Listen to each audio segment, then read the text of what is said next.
नमस्कार। आज हम लोग इस वीडियो में एक इम्पॉर्टेंट परिवार नियोजन के बारे में जानेंगे और समझेंगे तथा इसमें जानेंगे कि परिवार नियोजन होता क्या है और यह क्यों आवश्यक होता है। देखिए, जो जनसंख्या होती है, जनसंख्या परिवारों की सदस्यों की संख्या पर निर्भर होती है। यानी जितने अधिक परिवार होंगे उस क्षेत्र में उतनी अधिक संख्या होगी। तो जो जनसंख्या होती है वह परिवारों की संख्या पर निर्भर करती है। परिवारों में संतान उत्पत्ति की दर को कम या नियंत्रित करना ही परिवार नियोजन कहलाता है। यानी परिवारों में संतान उत्पत्ति की जो दर होती है उसे कम करना ही परिवार नियोजन कहलाता है या जन्म नियंत्रण कहलाता है। परिवार नियोजन की दो विधियां होती हैं, एक होती है अस्थायी विधि, दूसरी होती है अस्थायी विधि।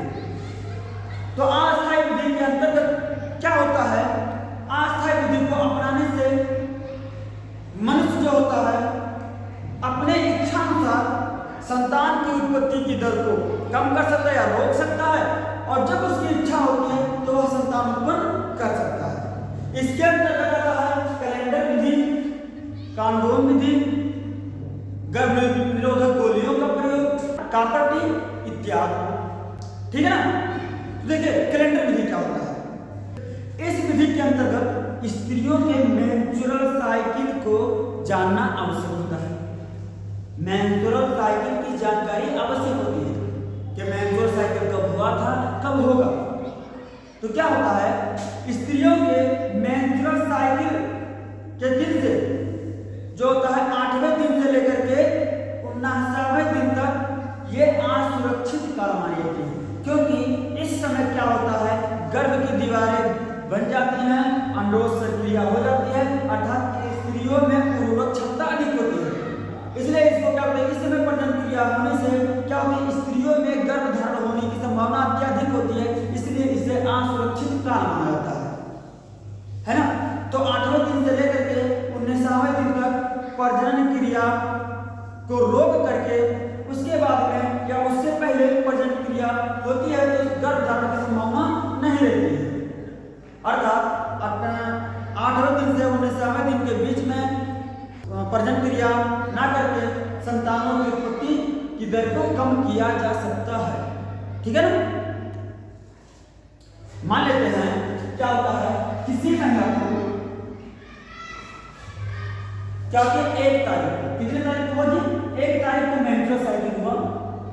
आप तो जब इसको मासिक जिसको बोलते हैं, यानी 1 तारीख को हुआ तो फिर क्या होगा, 28वें दिन होगा। ठीक है ना। जब ये मेंस्ट्रुअल साइकिल शुरू होती है, मेंस्ट्रुअल साइकिल रहती है तो रहती है 1 से लेकर 5 दिन के बीच तक रहती है, तो इस समय सुरक्षित काल माना जाता है। इसमें प्रजनन क्रिया होने से निषेचन क्रिया नहीं होगी, क्योंकि अंडाशय और गर्भाशय की दीवार टूट करके योनि मार्ग से बाहर निकलती रहती है। तो इस समय क्या होता है, गर्भ धारण की संभावना नहीं रहती है, तो इसे क्या होती है, सुरक्षित काल माना जाता है ना।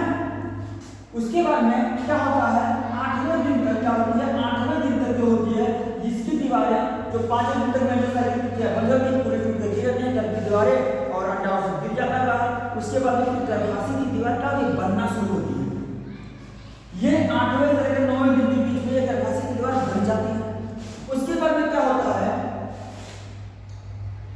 8वें दिन के बाद में लगभग 13वें दिन तक क्या होता है, 13वें दिन तक अंडोज सर्ग की क्रिया हो जाती है। मतलब अंडाशय एक अंडे को परिपक्व करके वो क्या करती है, फिलिपियन नलिका में भेज देती है। जब क्या होता है, 8वें से 19वें के बीच में क्या होता है, 19वें दिन के बीच में ये जो अंडाणु होता है ये उपस्थित फिलिपियन नलिका में रहता है। इस समय क्या होता है, अगर प्रजनन क्रिया होती है तो पुरुष का जो शुक्राणु होता है अंडाणु से मिल जाता है और उसमें गर्भ धारण की संभावना रहती है। ठीक है ना। तो इस समय यौन संबंध से बच करके क्या होता है, हम लोग गर्भ धारण की संभावना रोक सकते हैं। ठीक है ना। इसके बाद में क्या होता है, 19वें दिन के बाद में क्या होता है, जो अंडाणु होती है और गर्भाशय की दीवारें होती हैं, ये क्या होती है, ये समझते हैं कि क्या होता है कि अब निषेचन क्रिया नहीं होगा, और उसको 19वें दिन के बाद में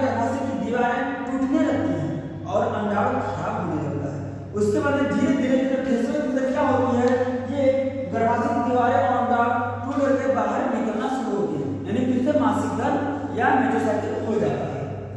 तो हम लोग 8वें दिन से 19वें दिन के बीच में क्या होता है, सेक्सुअल लाइफ ना करके संतान उत्पत्ति के दर को रोक सकते हैं। ठीक है ना। इसके बाद में आता है कांडोम का प्रयोग।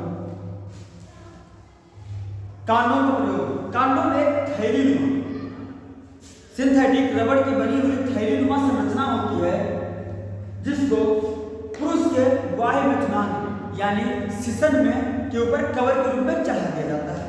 यानी जो सिसन होती है, सिसन के ऊपर ये कवर के रूप में क्या होती है, चढ़ा दी जाती है। तो जब प्रजनन क्रिया होती है, सेक्सुअल लाइफ होती है, तो उसके बाद में जो क्या होता है, शुक्राणु जो होती है सीमेन के रूप में अगर सिसन से बाहर निकलती है तो वह योनि मार्ग में ना पूछ करके या इस सिंथेटिक रबड़ की बनी हुई कांडोम में ही रह जाती है तथा निषेचन क्रिया नहीं हो पाता है और गर्भधारण की संभावना नहीं रहती है। तो अर्थात कांडोम का प्रयोग करके भी हम लोग संतान उत्पत्ति की दर को कम कर सकते हैं। ठीक है ना। अगला है गर्भ निरोधक गोलियों का प्रयोग। यह एक ऐसी गोली होती है जिसमें 50 mg एस्ट्रोजन तथा 1 mg प्रोजेस्टेरॉन हार्मोन होता है। ठीक है ना। इन गोलियों का जो है प्रयोग मेंस्ट्रुअल साइकिल के 5वें या 7वें दिन से 21वें दिन तक की जाती है।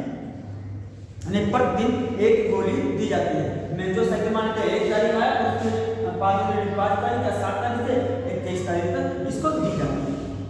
ठीक है ना। इस गोली के प्रभाव से गुटका प्रेरक हार्मोन है ना और ल्यूटिनाइजिन हार्मोन का स्राव नहीं होता है, जिसके प्रभाव से अंडाशय जो होती है, अंडाशय से एक अंडाणु परिपक्व होकर के फिलिपिन नलिका में नहीं पहुंचता है, अर्थात अंडोत्सर्ग की क्रिया नहीं होती है। जब अंडोत्सर्ग की क्रिया नहीं होती यानी अंडाणु फिलिपिन नलिका में नहीं पहुंचेगा तो प्रजनन क्रिया होगी तो शुक्राणु जाएगा और अंडाणु को ना पा करके फिर नष्ट होकर के नीचे गिर जाएगा, अर्थात निषेचन क्रिया नहीं होगी। जब निषेचन क्रिया नहीं होगी तो गर्भधारण नहीं होगा, अर्थात गर्भ निरोधक गोलियों का प्रयोग करके भी गर्भधारण रोका जा सकता है, यानी संतान उत्पत्ति की दर को रोका जा सकता है। इसका प्रयोग भी करके हम लोग संतान उत्पत्ति की दर को रोक सकते हैं। ठीक है ना। अगला है कॉपर टी, है ना। कॉपर टी का प्रयोग। कॉपर टी क्या होता है, एक होता है अंतःगर्भाशयी युक्ति होती है, यह टी आकार की होती है जो कि गर्भाशय में महिला चिकित्साओं द्वारा इसे गर्भाशय में फिट कर दिया जाता है। यह तांबा मोचक युक्ति भी कह सकते हैं इसको। यह क्या करती है, तांबा को मोचित करती है, तांबा को निकालती है, जिसके कारण जिसके प्रभाव से गर्भाशय की दीवार गर्भधारण करने के लिए तैयार नहीं हो पाती है, यानी गर्भधारण करने के लिए अनुपयोगी बनाती है। उसके बाद में जब प्रजनन क्रिया होती है तो शुक्राणु जाता है, तो शुक्राणुओं को निष्क्रिय कर देती है, यानी नष्ट कर देती है, फिर शुक्राणु नीचे गिर जाता है, अर्थात गर्भधारण नहीं होता है। इस विधि का उपयोग करके संतान उत्पत्ति की दर को कम किया जा सकता है। ठीक है। उसके बाद में दूसरा है अस्थायी विधि। इस विधि के अंतर्गत एक बार मनुष्य अपने प्रयोग में ले तो फिर दोबारा चाह कर भी संतान उत्पत्ति नहीं कर सकता है। इस विधि में क्या होता है, महिला के अंडवाहिनी फिलिपिन नलिका को काट करके शल्य चिकित्सा द्वारा बांध दिया जाता है तथा इसके उपरांत अंडोत्सर्ग की क्रिया नहीं होती है तथा अंडाणु और शुक्राणु का मिलन नहीं होता है, यानी निषेचन क्रिया नहीं होती है तथा गर्भधारण की संभावना नहीं रहती है। ठीक है ना। इसका प्रयोग जीवन में एक बार होता है, उसके बाद फिर दोबारा चाहकर भी संतान उत्पन्न नहीं हो पाता है। तथा पुरुषों में क्या होता है, पुरुषों की शुक्रवाहिनी को काट करके शल्य चिकित्सा द्वारा बांध दिया जाता है, जिसके उपरांत शुक्राणु का स्खलन नहीं होता है तथा प्रजनन क्रिया करते समय शुक्राणु बाहर नहीं निकलते हैं, तो शुक्राणु और अंडाणु का निषेचन क्रिया नहीं होता है तथा गर्भधारण की संभावना नहीं रहती। समझ में आया जी। चलिए हम लोग आज इस वीडियो में परिवार नियोजन के बारे में जान चुके हैं और समझ चुके हैं।